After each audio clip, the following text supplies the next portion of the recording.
Welcome to Care More, Be Better, a podcast for people like you who care about the social impact of conscious companies and everyday heroes.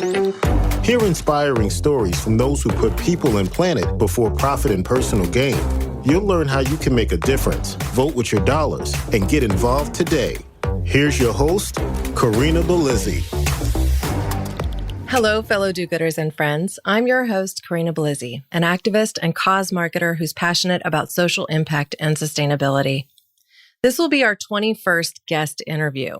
At the time we record this show in mid-May, we've already released 17 shows, topped 6,400 downloads and listens, and we've been on the charts in the US, France, Denmark, India, Indonesia, Singapore, Hong Kong, and Australia.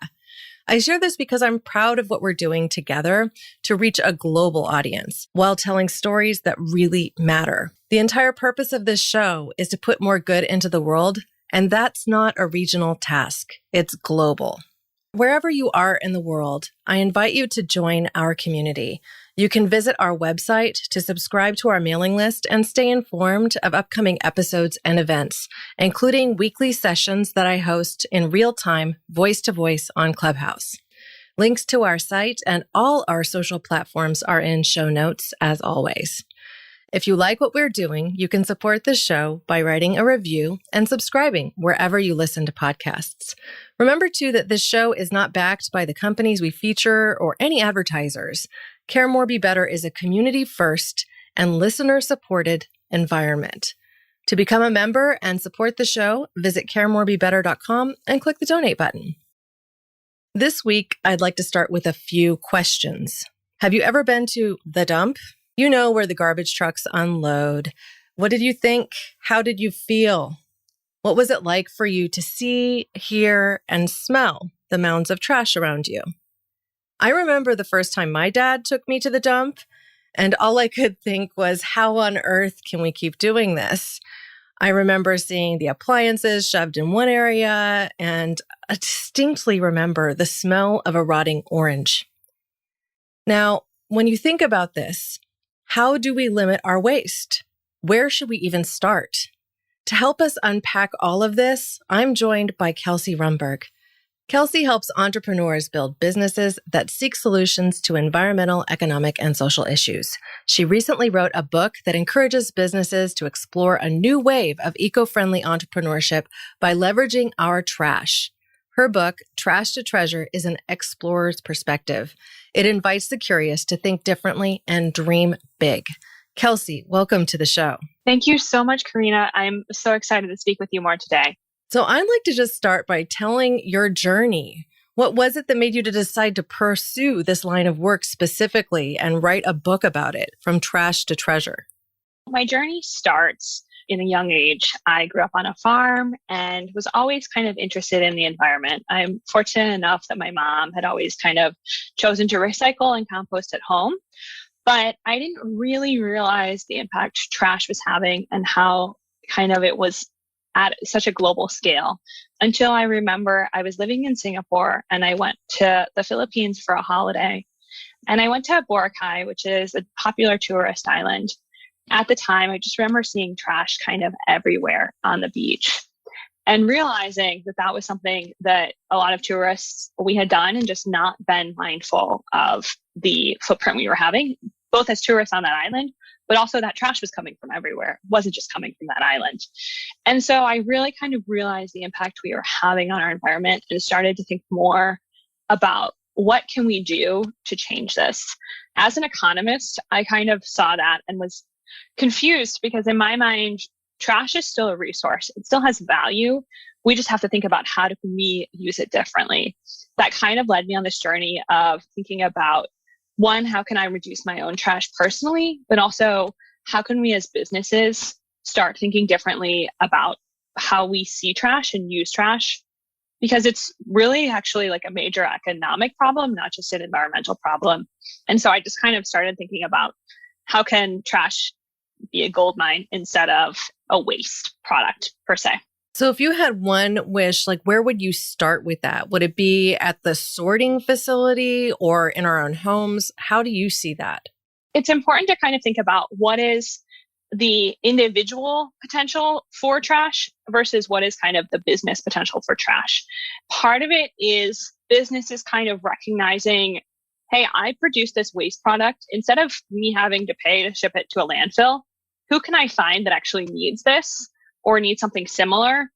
How this actually is a revenue stream rather than as a cost to our business. In the business sense, it's about thinking creatively with what you have as waste products. In an individual sense, I think it's really about, yes, as individual consumers, we can get more mindful about our recycling and making sure that we're not wish cycling or recycling things that can't actually, trying to recycle things that can't actually be recycled.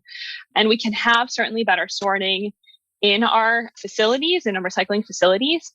But we also can ask companies, hey, does this need to be shipped in like a bunch of plastic?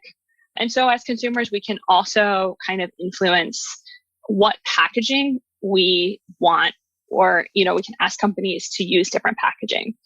There's kind of two different facets, I guess, to that question.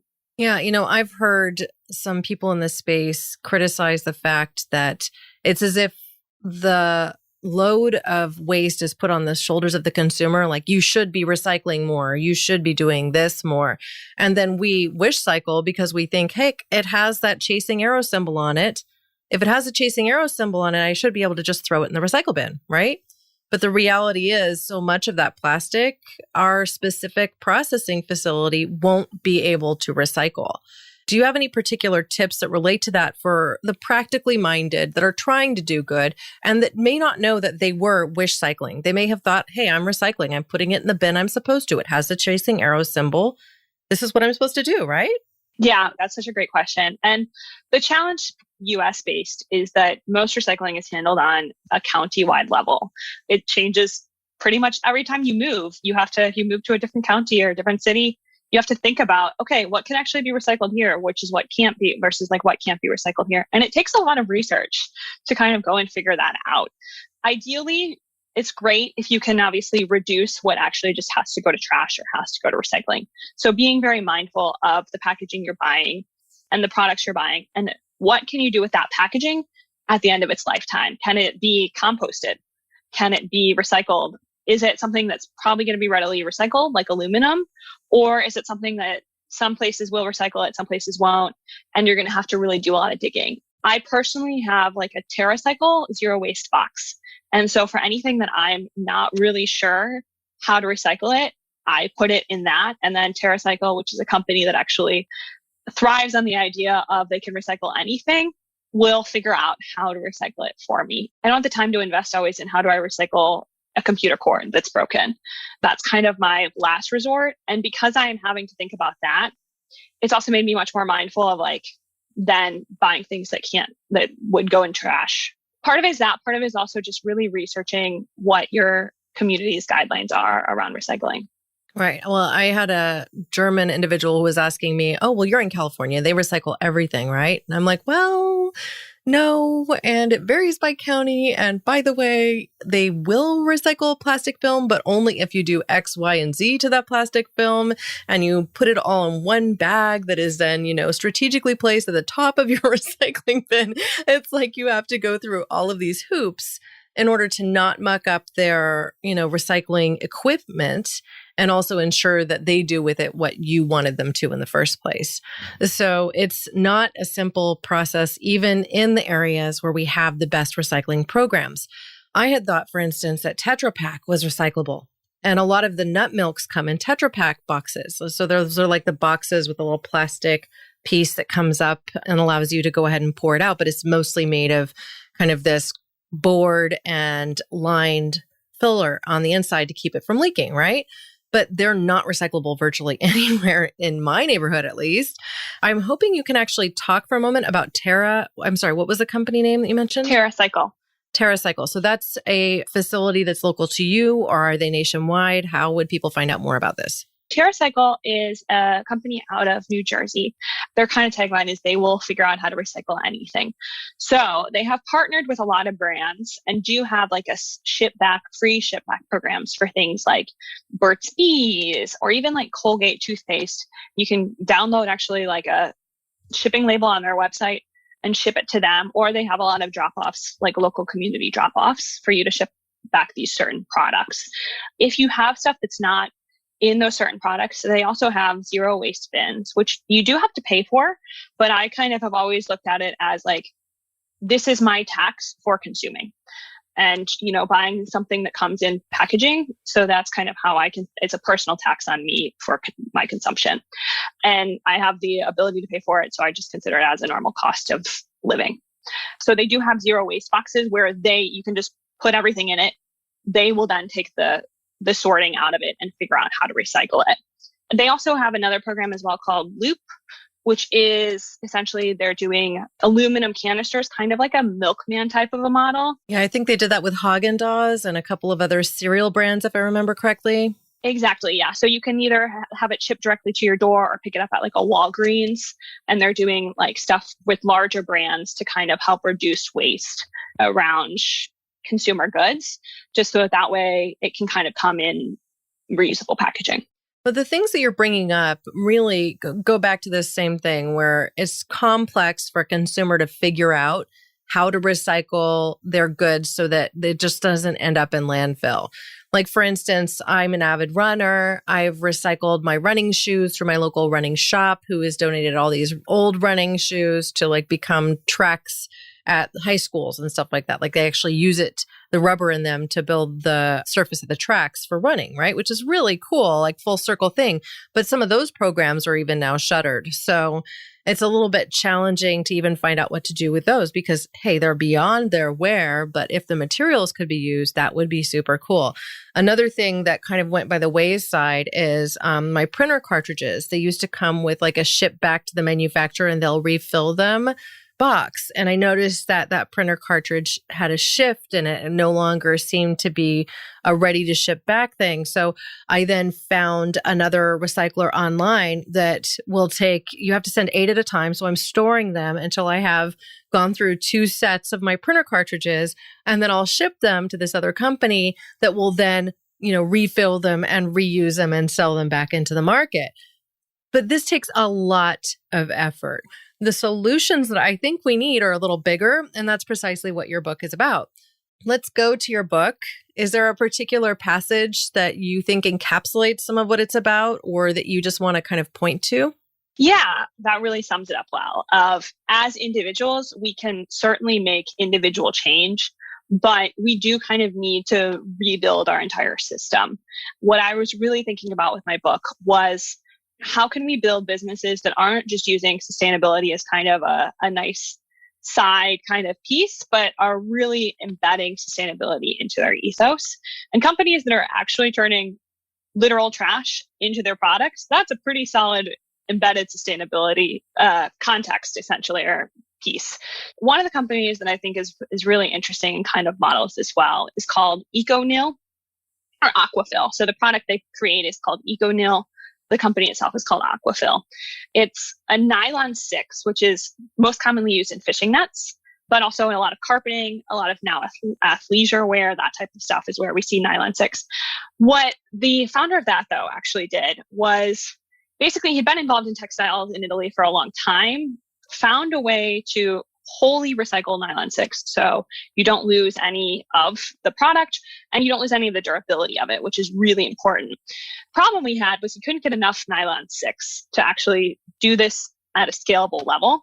So he created a couple of nonprofits to actually go and have them collect dead ghost nets in the ocean to be able to collect enough, store it in warehouses in Eastern Europe, and then have it be converted into textiles. They're now doing also, they'll take back like recycled carpets.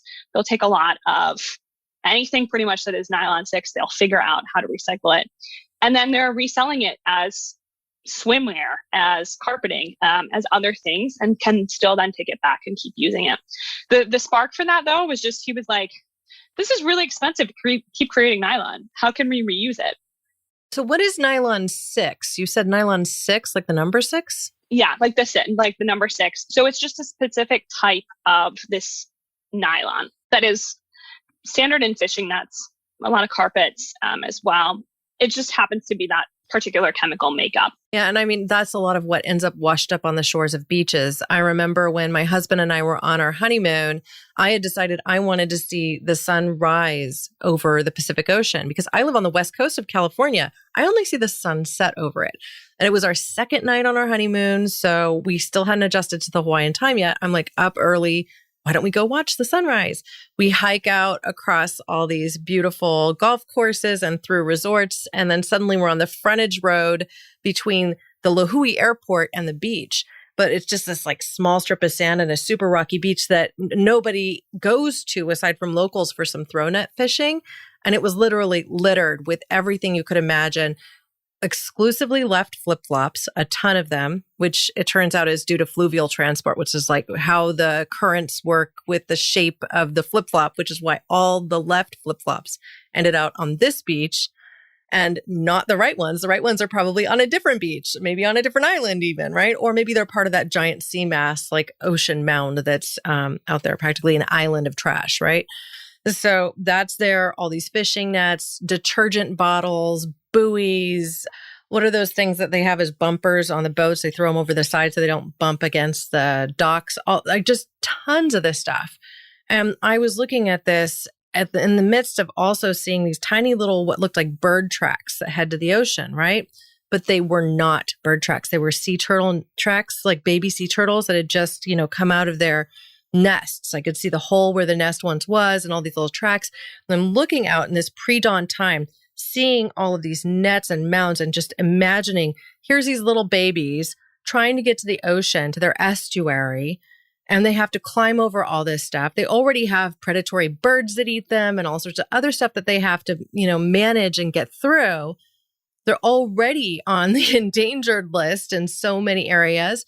They're already suffering from cancerous tumors and other things because of the trash in the oceans that they end up eating.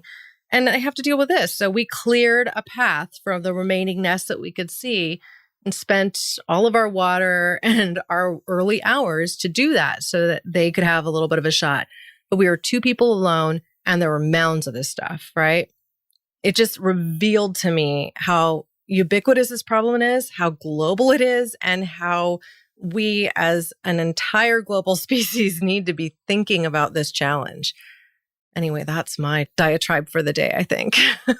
No, and it's very similar kind of to my experience in Boracay of just like, wow, we really have to do something because we cannot continue as normal or else we're just going to be covered in trash. One of the things that really struck me as I was doing my research for this book was this idea that we have the pyramids of Egypt we see from, ancient Egyptians. We see all these kind of ancient structures as kind of the hallmark of all of these other, the Colosseum, all these things. The most recognizable future thing from our generation is going to be the potato chip bag as far as like kind of our future. It's not going to be that we're going to leave pyramids or other things. We're leaving behind potato chips bags for our legacy. And that was kind of something that really struck me as this is something we have to change. And what is a potato chip bag made of? Is it mylar and plastic? What is it exactly? Believe so. I don't know the exact makeup of it, but essentially it doesn't break down. It will break into pieces, but it really doesn't break down as a product. And it's not simply just that. There's obviously plenty of other things that we have, but the fact that that's kind of the hallmark. Our generation of trash consumers. Yeah. So, I mean, what we all have to get towards, like, it's one thing to reduce consumption, but it's quite another to say, we're just not going to produce it anymore. I mean, ideally, I think that would be the space that we need to get to. I am seeing innovations around turning sea plastics into things like bricks that can be used to construct homes and things along those lines. But the problem continues to get bigger and bigger. And that floating mass of plastic in the middle of our Pacific Ocean is how big now? I mean, I can't recall the latest figures on it, but I think it was the size of France the last I saw. Yeah, the Great Pacific Garbage Patch. And all of the gyres in the ocean have significant amounts of pollution. It's estimated that every human currently has a credit card's worth of plastic in their body, which is just of microplastics. Yeah, I had heard as much as a credit card of plastic consumed each week from just the food that we eat. I was actually in a room on Clubhouse recently hosting a session on Care More Be Better and just opening a conversation around waste and sustainable minimalism. And one of the attendees shared that, they grew up in a different country. And I don't want to reveal too much because it's their story, but they did say that they were instructed every, day to go throw their trash in the river. And that was just part of the culture. It was endemic there. And it's not like we can sit there and blame the culture. What we really should be looking at is the economic disparity that made that common practice, because people don't just automatically want to pollute their own rivers. They do so because they don't have the means to take care of it in another way. And they are often those that are just consuming what they're able to, as opposed to necessarily what they want to, and may come with whatever packaging it just comes in. And that's the reality of life. So I think at the same time that we talk about these challenges and we want to work through them, we really have to think from a solutions perspective that people aren't necessarily polluting their environments because they want to. It's almost something that they have done because it feels like there's no other choice. And so the global perspective we need to take is one of helping all communities around the globe to rise up so that we can essentially be seen as one people, and not like this culture is the dumping ground of the world, because, hey, guess what? We're all in it together. We are one species. We're the human race. Let's do this together. So, it's just the perspective I'm taking, and I'm hearing more and more of this conversation kind of coming up from cultures all around the world where people are looking for solutions. It's a sign of the times that I think people are getting really ready for a serious shift in how we look at consumerism. Let's talk about the companies that are doing really great things in your estimation. Like, who should our audience support at this point in time? Who do you think is doing a really good job, if anyone? There are some big companies and there are some small companies that are doing a great job. And I think the thing that I think that really kind of stands out for these founders is they do a couple of things extremely well. So they're very creative. They value trash, not just as like, oh, it has no value, I'm going to just throw it away. They see it as having value, and they see a way to recreate it and reuse it in some form. They also, I think, do a really great job of living interconnectedly, which is something you just brought up, in kind of, we are all in this together. We all share this one planet.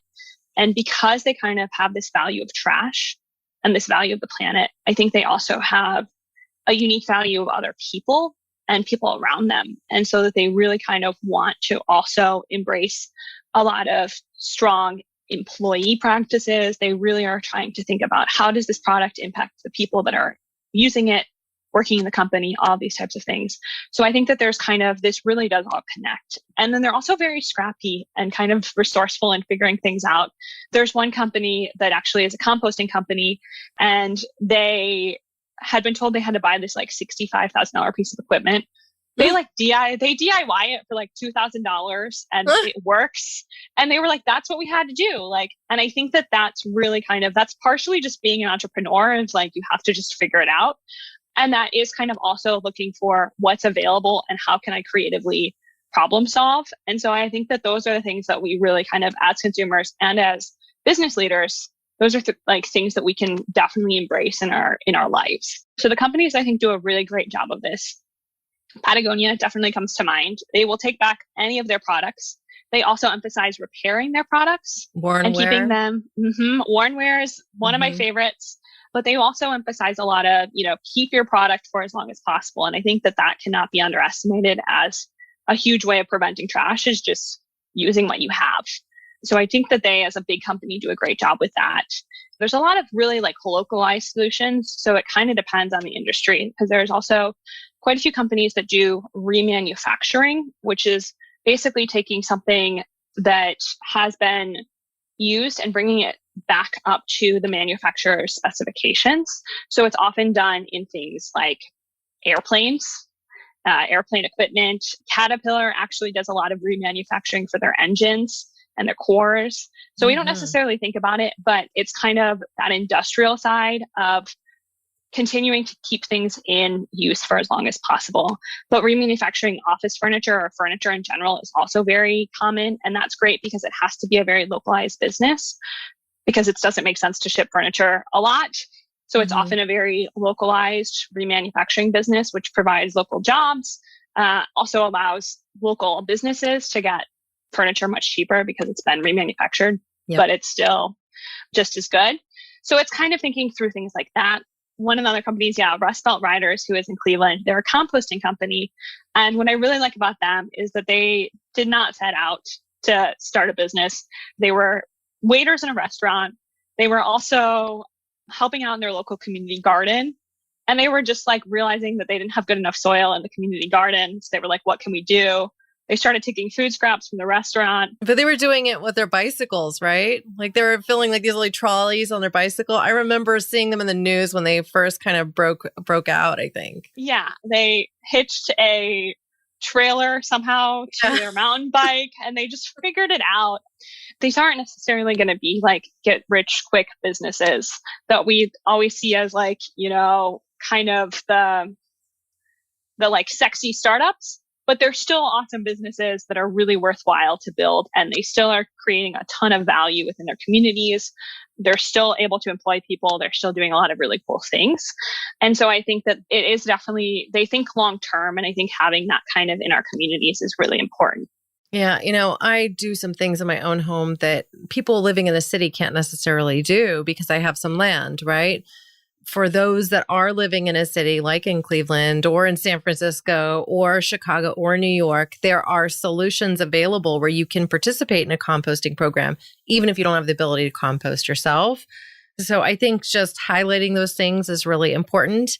I also am completely open to sharing my story of composting with anybody who cares to hear it. I mean, I got my start thinking I wanted to vermicompost specifically because I wanted, that black gold for my gardening. But after a while, really found managing the worms a little tedious. So I ended up paying forward my red wigglers to somebody else who could then use them in their own composting journey, along with my home created kit, which just used basically these, bins that I drilled holes in. And now I'm just using an outdoor composting piece that actually touches the soil. So the underneath of it is open. Because it does that, insects from the environment come in, like all the beetles and worms and whatnot, and they help, get it all sorted, and it delivers great soil for my gardening. It's amazing. So it's not that hard to maintain, and it doesn't take that much space. Yeah. And even like I live in an apartment in Miami, but I just put my compostable stuff in the freezer and I drop it off at a local community farm when I can, because I missed having compost. There's always ways to make it work kind of in wherever you are kind of in that space of life, if you can try to find a solution. And I think another point that came up when I interviewed Stephanie Safarian, who wrote Sustainable Minimalist just a few weeks ago, she just really has that hardlined rule of not accepting excessive packaging into her home. And so that means when she goes grocery shopping, making specific choices. We talked about, using your own recycled bags and things along those lines. Less of that is actually available right now in the midst of COVID. But what I've started to do is just say, put it all back in the cart. And then I put it in my bags at my trunk.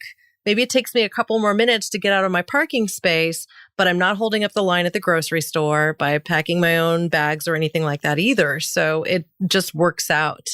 And then I don't feel so guilty about putting all this plastic or paper, like cutting down trees, to just have for a single use.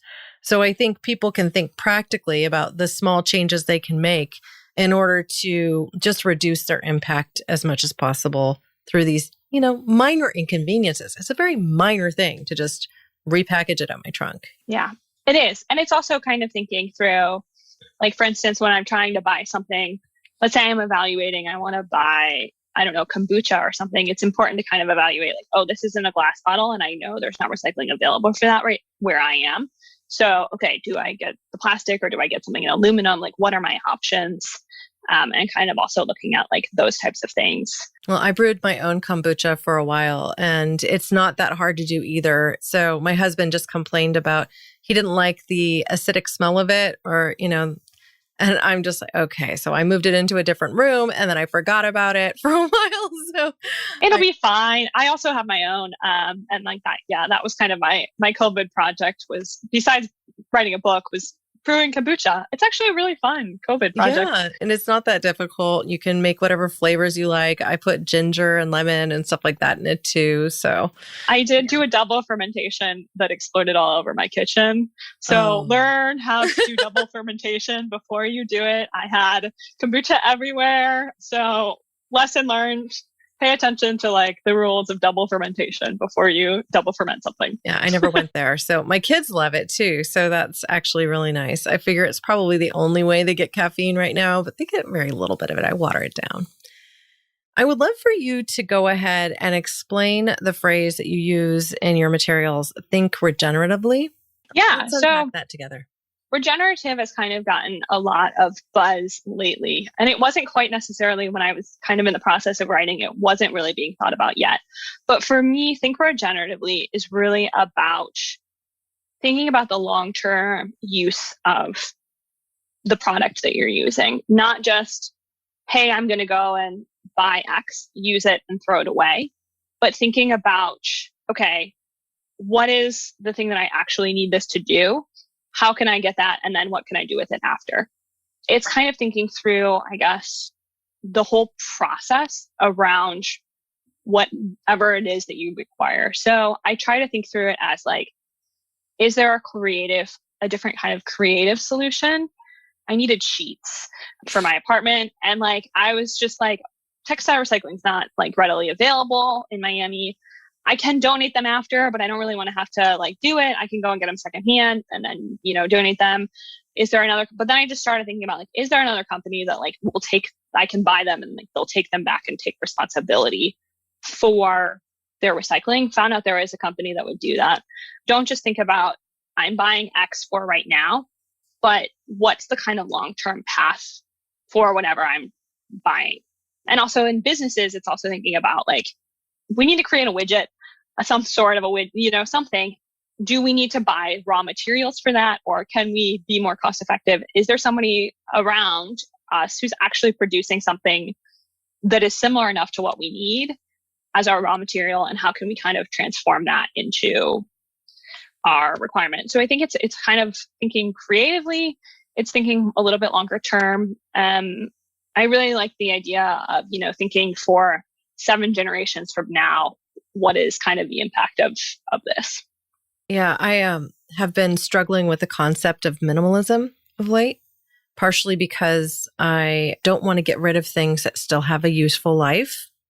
As a big sustainability advocate, like the binders that I'm still using for my last term of graduate school, I think I've used probably 10 times over the course of my entire education path. And then I think, I'll hold on to them because my boys can use these 20-year-old binders that I'm using now. I wonder if you consider yourself a minimalist and what you would say about that particular path. I would say I'm intentional about what I buy. So I'm more of a conscious consumer, but I still definitely have stuff. I'm now at the point where I like the phrase, use it up, wear it out, make it do or do without. If I have it, I'm going to ask you to say that again because that's practically right.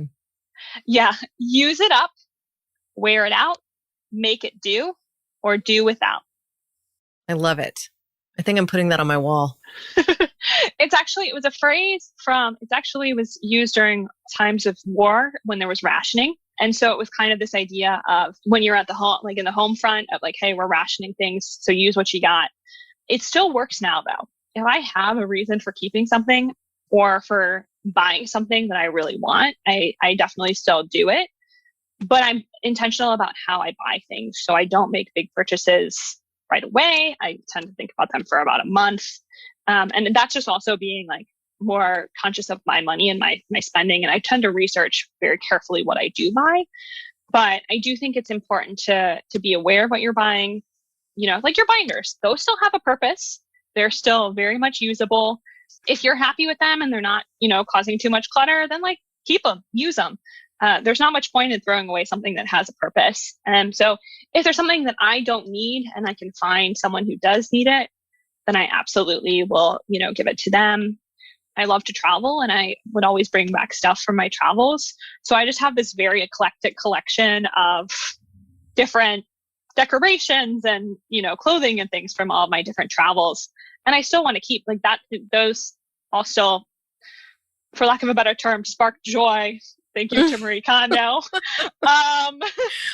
I think I kind of, I don't want to say I hate anybody, but I get so tired of hearing like, does it bring joy to you? I'm like, well, maybe it doesn't bring joy, but it's really good at opening a can or whatever. You know what I mean? Like there are things that I find I need that may not spark joy.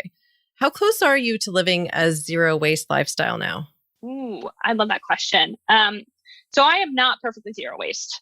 I will be candid about it. I always try to be better, but also during COVID, there's a lot of things that I just have had to accept are, I can't always take my coffee, take a coffee mug into a coffee shop and have them. They're not letting you. Yeah, exactly. So I've had to kind of accept that there are things that I are now just going to go to waste. I do my best to minimize it and to really think about it and to find other routes. But I do still produce some trash. And I think that the important thing here is I'd rather have 100 people who are reducing their waste than one person who is zero waste. It's really about, my main thing here is it's a journey for everyone. Everyone's on a different part of that journey. It is great to be zero waste as an individual, but there are so many other things. It's just not always practical depending on your lifestyle. With children. With kids, exactly. And so I think it sets a very unrealistic expectation of trying to be perfect, whereas actually like being imperfect is probably, if most of us were imperfectly zero waste, we'd still be doing a lot better than we currently are. Well, we're about to hit water restrictions in the summer here in California. So do you have any recommendations from that perspective? Ooh, that is such a great question. I have actually never lived through a water restriction period. That is being in Ohio. That unfortunately was not something that we experienced. You get summer rain. Yeah, we do. I've always tried to do my best to reduce my water consumption and be thoughtful about how I can reuse it. So I even have, my mom has a dehumidifier and she's realized she can fill a bucket from the dehumidifier and take it and water her plants. I did learn recently that they're using algae, for instance, at water treatment plants to eat the nitrogen and phosphorus and other nutrients that are in the water itself. So the byproduct then becomes oxygen, which is super cool, right? So, there's not as many concerns about waste in environments where they're doing that successfully, I think.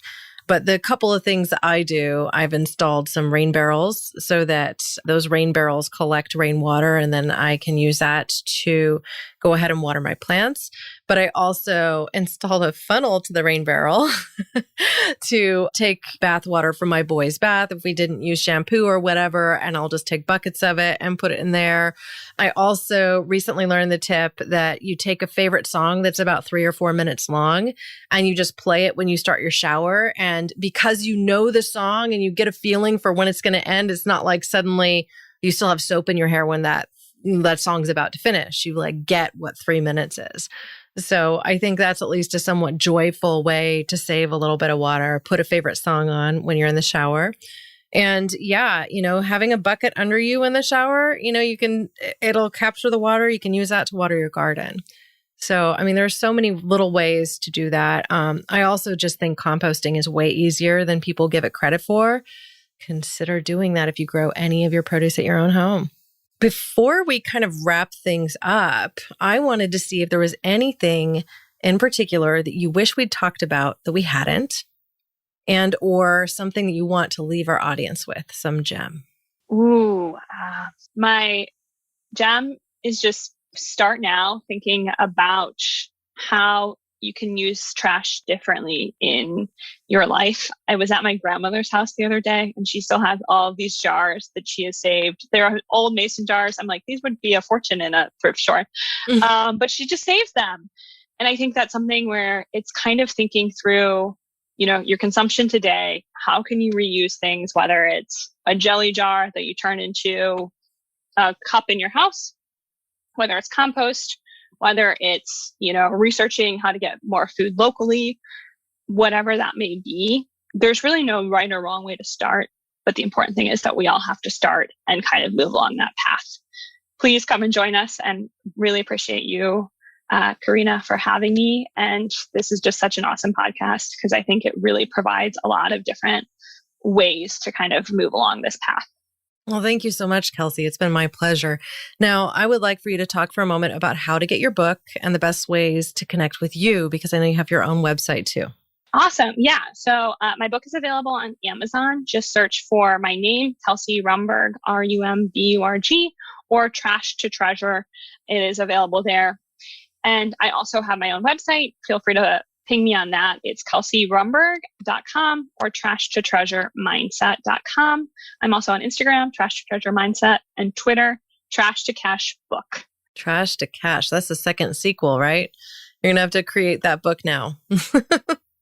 Gotta love Twitter for only having 15 characters, so we got creative. I know. I had to do care more, be better, and leave out the final E and better for both Twitter and Clubhouse.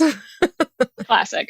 You have to be creative, and so at least I make it funny. Let's say leave out the final E and better. Well, thank you so much for your time. This has been a lot of fun for me, and talking about trash and giving it a second life is just something that I care a lot about it. So thank you. Thank you so much. Appreciate it. Thank you, Kelsey, for your time today, for educating us and helping us find the silver lining in a trash-heaped world. I look forward to hosting a similar room with you again soon on Clubhouse so we can engage our community. That means you, listeners, and harness our collective good for change. Now, I'd like to invite all of you to act. That action could be as simple as sharing this podcast with people in your community, or even just getting an electronic copy of Kelsey Rumburg's book, Trash to Treasure. It could be as simple as following the links that I share in show notes. To find suggestions like these, visit our action page at caremorebebetter.com. And again, I invite you to join the conversation and be a part of the community we're building. You can follow us on social spaces and connect with us live, voice to voice, on Clubhouse each week. Links to our social platforms and to Kelsey's book are included in the show notes. You can send us a DM on any platform, or you can email me directly at hello@caremorebebetter.com. Thank you, listeners, now and always, for being a part of this pod and this community, because together we really can do so much more. Thanks for listening to Care More, Be Better, a podcast for social good. To make sure you never miss an episode, subscribe, rate, and review wherever you listen to podcasts, and share with your friends to help us reach more people and spread more social good.